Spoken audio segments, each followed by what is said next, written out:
Good morning. Doing a live stream this morning, and it took me a while to get that one up and running, and that's sort of why my framing's a bit off. I've probably sat in the worst spot, but I'm technically on another camera and trying to record for that. So look, just good morrow, and if I'm not looking directly at the camera, it's probably because I'm doing that one. And if I'm flitting between the two, it's probably just because I'm awkward and nervous and don't know how to be on two cameras at once. Wouldn't make a good news presenter, would I? Where you gotta, and then wouldn't get it right, I'm sure. But I'm not a news presenter, but I am presenting newsworthy headlines. So a solution. A solution's what it's all about. And I'll probably need to be there. Thank you. So yeah, look, I feel that two videos just distracts energy. Okay, so let's make that the topic. What happens if we put our energy in two places at once? It doesn't work really well, does it? We need to focus on one thing and really double down on it. And we've got a real problem right now. We've got a lot of people in flood zones that are needing to get themselves set up. They need basic infrastructure again. They need to get set up. And as I've got a solution, and it's all about a great reset, and how do we do this? How do we reset? How do we do a paradigm shift and just start again?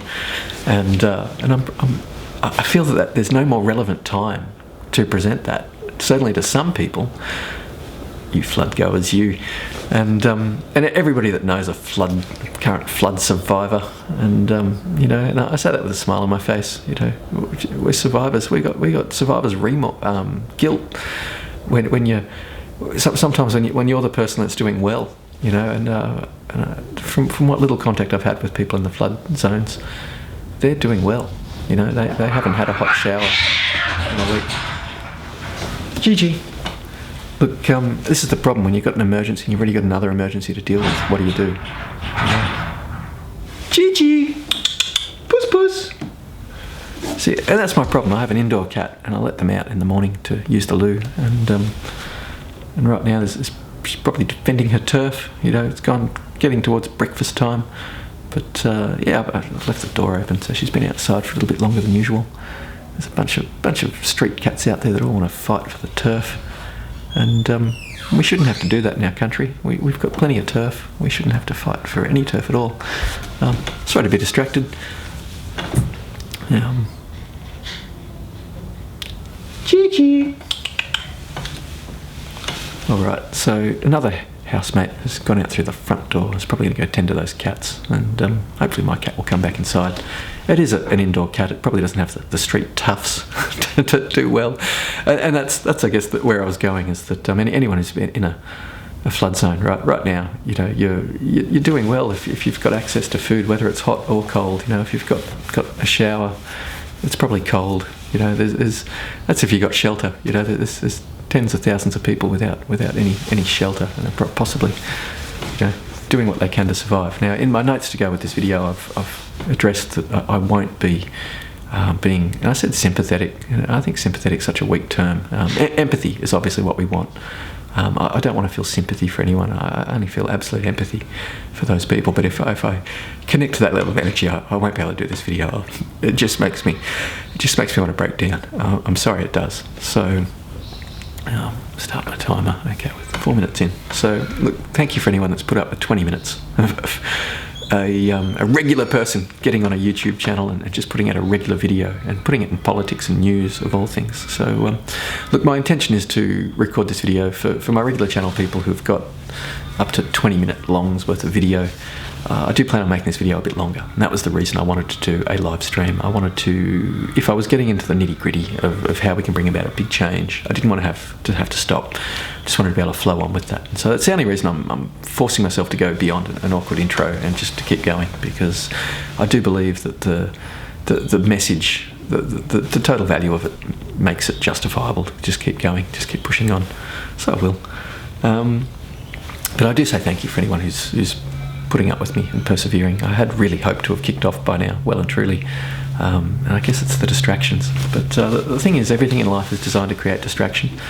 And if we allow the distractions to keep doing that, we actually don't do the things that are needed. And right now, we need various solutions. And so I'd started to talk about economic changes in terms of strategy, and Australian government how we floated the economy by doing some clever strategy. And look, there's a lot of litmus testing that is obviously needed when rolling out ideas in terms of what works and what doesn't. And just up front, anyone that would care to know these things, heck, I'm just going to forget the main video channel. Look, if you want what I'm talking about, if this is the main channel and you are wanting to watch this video and you want to know what it is I'm talking about, I've done a live video. It'll probably be dated today's date. Probably be linked in the thread. I did try to hit some buttons. I don't really know what I'm doing with it, but I feel that I've put it in the regular playlist, so it'll probably be right before this video. So look, it's probably this video is redundant if it is, because you're seeing the same stuff, just in much better picture quality, and it's not about the picture quality. Maybe a much better microphone, and I guess that would be important. So yay! But look, I'm sorry, I can't focus on you anymore. My attention's here. So yeah, look, everybody that's currently in that scenario of being a survivor, they're absolutely happy, because, well, I guess not everyone. The people I've chatted with, they're absolutely happy because they look at themselves as winning, right? If they've got shelter at the moment, if they've got a cold shower, it might just be one thing better than what somebody else has. And look, I think for everyone in Australia, if you're not in a flood zone, if everything in your life is working for you, then you're one step better than what a large amount of the world has right now. And if you're in a state like I'm in Western Australia, and look, we've only just really started getting some COVID, and so we've been better off. And that's the nature of a paradigm shift, is that you're better off, right? You're generally doing better off until you're not. And generally paradigm shifts are forced on us.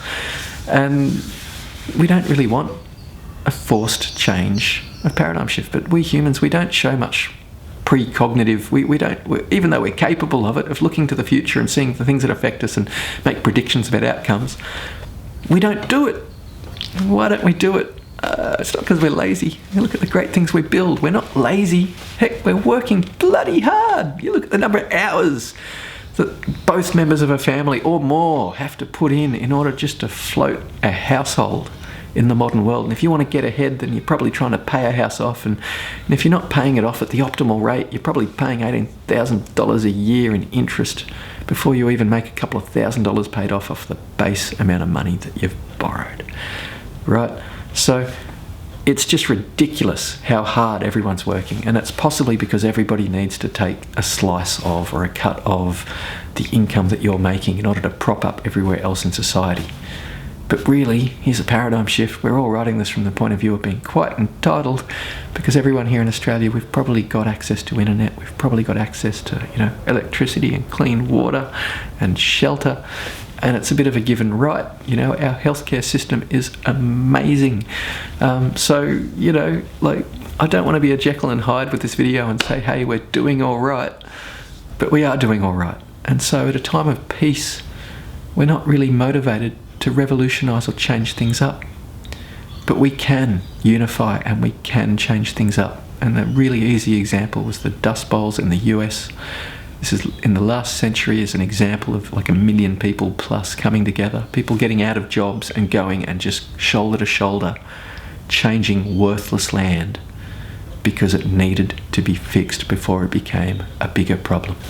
Well, everything in the world right now is a bigger problem about to happen. So we need to change things up. And I really want us to be preemptive. I really want us to bring about a paradigm shift on our own terms at a time of peace, at a time of non-natural disaster, at a time of our choosing, because we are willing, because we recognise we need to do it. And, okay, why aren't we doing it? Because, believe it or not, we don't feel we have the solution. Okay. I feel I have the solution. Okay, so again, I'm working off the basis that this is the first time you're watching this video. Why is it that I'm entitled to present a solution when nobody else has it or nobody else can? Right? Everybody talks about little aspects of the solution. I guarantee you nobody's solutions work because they're generally not done from the point of view of a total paradigm shift.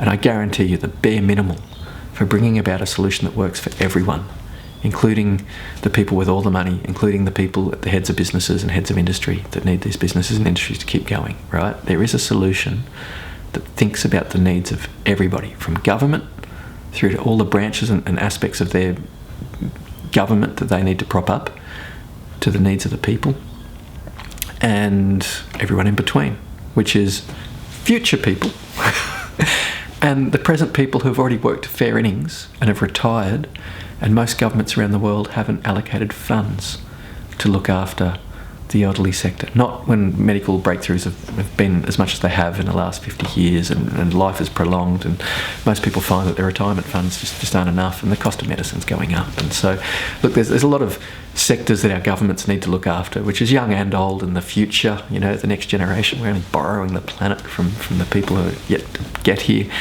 There's a lot that needs to be factored into a solution that works for everybody. And so most solutions don't factor the wide scale that they need to operate for, and therefore they don't meet the needs of everybody involved. And there is a solution that I've got that does. Now, okay, I'm not smart enough for the solution. Okay, so anybody out there that's got a little bit of religion behind them, or operates on the notion of spirituality, or maybe you believe in aliens, I don't know. We don't have to believe in aliens, whether we believe in them or not. They're obviously out there.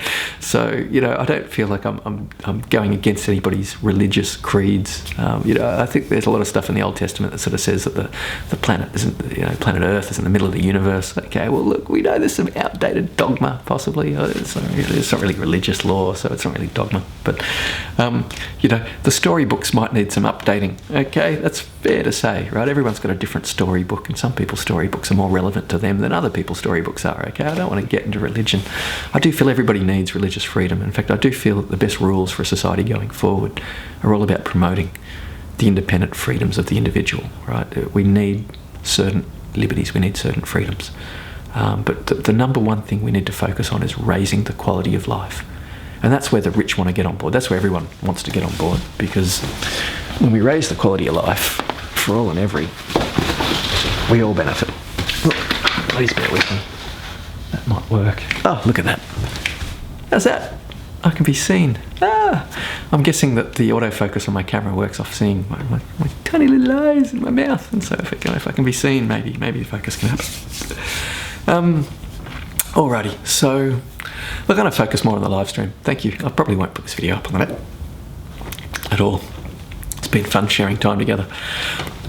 Alrighty, so live stream. Wow, this is really exciting. It's the worst video I've ever done, and I'm doing it on the basis that people might be watching it. And live count is 0, right?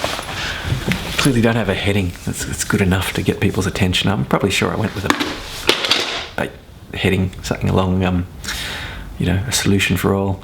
And I'm sorry, that's not the energy I want to attract with, and I'm sorry if I'm not getting right into it. But look, it is. It's about little digestible chunks. We've got to understand how it all comes together. So I guess I've got to do an overview as part of a live stream in order to make this one video the place to start. So, okay. So what I was talking about is I was talking about money being overseas and being able to prop up all governments. And I was talking about the reason for money not necessarily all just landing in the coffers of a team of people who are trying to break new ground. And I'll get onto that in a second. Because if the money stays in its respective countries, right, the governments have a pool of money that they need right now to continue operating the way they need to operate. And it's not really an issue, because a large part of what I wish to do is about using primary assets that governments have to offer in exchange, right? So here in Australia, the model would be different to some countries where land might not be in such abundance. So aspects of the model do change up from one world map to another. And for the point of today's video, I'm just going to be focused purely and simply on the Australian people. And in fact, knowing that I'm not doing the other video, I can change my framing a little bit. It might improve our microphoning too, although massive lens distortion if I go out of the middle of the frame. So I'll try not to do that. Alrighty, so okay, a large part of what is needed. Okay, so I was talking about the fantasy of if we had income from outside sources, And that's just the dream come true. That's the best ideal state, right? If the altruists were backing us, or the government was to throw any money towards us, which I'm not asking for, is the crazy thing, right? Everything about this idea just works and is profitable and is for the people, and it doesn't need crazy amounts of money coming from outside, although we could benefit from it. All right, okay, we're going to have a lot of things to sell, right? So I'll just try and give an overview of the pitch, and it won't be enough depth. And please, anybody out there going, oh, that won't work because, and it won't work because, I say to you, it will work, and go and watch my main channel videos, and I've properly addressed aspects of what it is you've got to say. And if not, I've already sent emails off to government with a lot of points of the back-end structures that are prop-upable at that level, that all work, and how there's so many solutions for government right now in terms of what we want to do. Is we want to take all the homeless, and we want to take all the unemployed, and we want to be able to look after all of the elderly. That is a really high cost area, and those three segments alone, right, just dealing with those burdens on an economy, right, there's possibly a way to barter with our governments something, right? But there are things we want. So here in Australia, we want land of little value, right? We got lots of that. We got a big desert right in the middle of the country. But I don't necessarily want to just pitch that everyone gets to go and live in a desert, right? It does connect back a little bit to what I was saying about the Dust Bowl in America, and how everybody banded together and the changes that were made. And so, look, there's a few economic pillars for growth, right? So these would be the things we'd be focusing in, right? So assuming we weren't getting money from outside, here's some income sources, and for why we can prop this vision up, okay? And so instead of saying the things that are highly controversial at the start of the video, like I want to give a house to everyone, right? And I want to, all these things that it's like, you can't do that. Yeah, you can't do that in the present paradigm, it's true. But let's work on a new paradigm. Let me pitch some ideas behind a new paradigm and how it can generate a lot of wealth and set us all up to be in a distributive wealth scenario, all very, very rich. Okay, so income pillar number one, right, is the most difficult one to talk about, and you'd need to have a master's in economics and all sorts of things in order to be in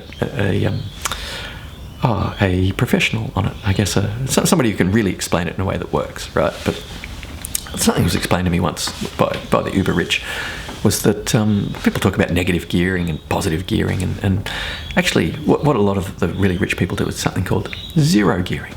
Now, at the scale I'd wish to do this, could actually destroy the economy if everybody transitioned in the country towards this, and there'd be a tipping point where eventually it'd be like, if the banks actually had to keep honouring the increased value of assets that you're building, that we wouldn't have enough money to go around. So look, there's a lot of placidity needed for a lot of these concepts, right? And as I say, it's a rollout where we're very flexible. Okay, and so there's always going to be ways where, personally, I think with give and take with one government in Australia, it'll all come out in the wash. All right, we'll be able to figure it out. So it does work. So look, I at no point do I want to withdraw a lot of money. Okay, at no point do I want to break an economy, and quite the opposite. Actually, I'd like to think we're so buoyant that we can float this model rolling out elsewhere around the world, and that perceived value in that investment alone might be able to stabilise the value of any of the one given cells, to use a term that makes me on the watch list of various governments. Ooh, cells. I want to be a not-for-profit. I want to be like a charity. I want to be a really big business. I want to operate in cells. Yeah, great. Oh, look, I've got 3 viewers. Yay! No, I'm facetious. I'm joking. Okay, so income stream number one is you take valueless land and you develop it. And so when you do that, what zero gearing is that you borrow from the bank against the increased value of the property that you have. And it's